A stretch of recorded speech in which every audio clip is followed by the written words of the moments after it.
What up mga parts, PLPH is back at welcome sa ating Minecraft build series. So ito nga pala ang ating part 3 at ang i-build natin ngayon ay watchtower. At itong watchtower na ito ay post-apocalyptic. Madali siyang gawin na pwede nyong gawin sa inyong Minecraft world. So bago natin simulan, please pakipindot ng subscribe button at i-hit mo na rin yung notification bell.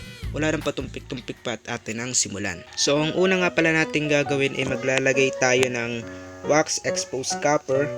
Then maglalagay tayo nitong mossy stone bricks, dalawa, at ito ulit wax exposed copper. So ganoon ang gagawin nyo dito sa mga may parang puno dito.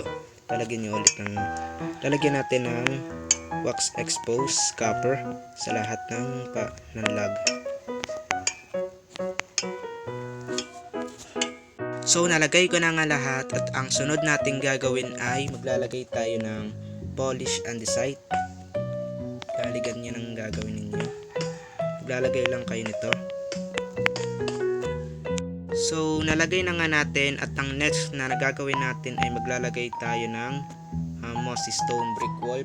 Lalagay nyo siya sa bawat gilid, parang ganyan. Lalagay nyo siya sa bawat gilid.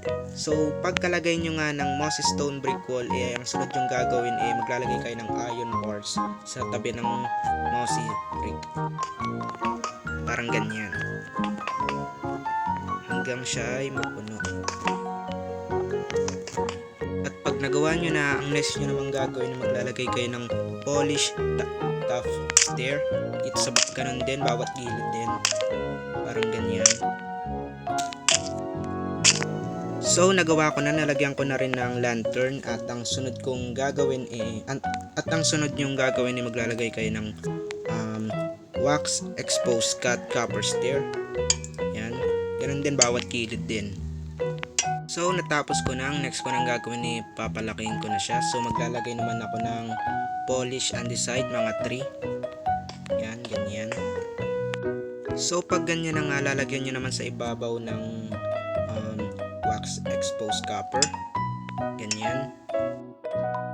So pag ganyan ang itsura niya ay maglalagay naman kayo ng mossy stone brick wall dito.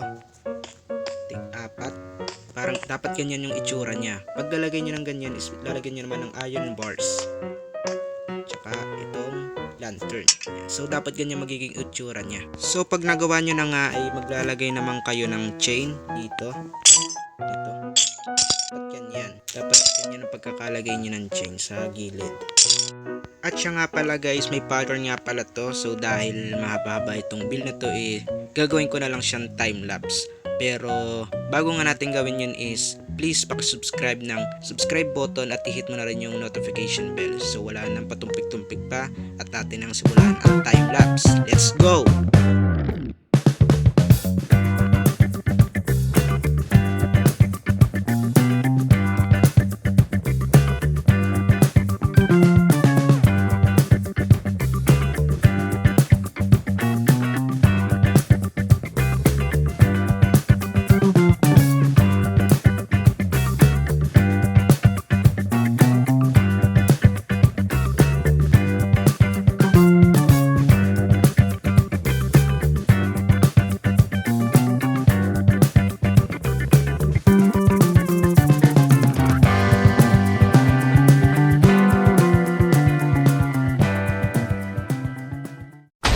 So yun na nga mga parts, natapos na natin yung ating build.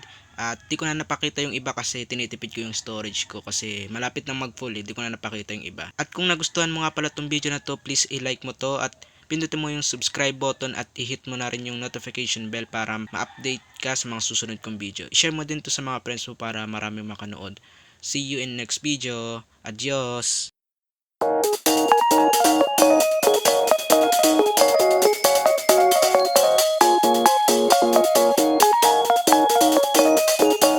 Thank you.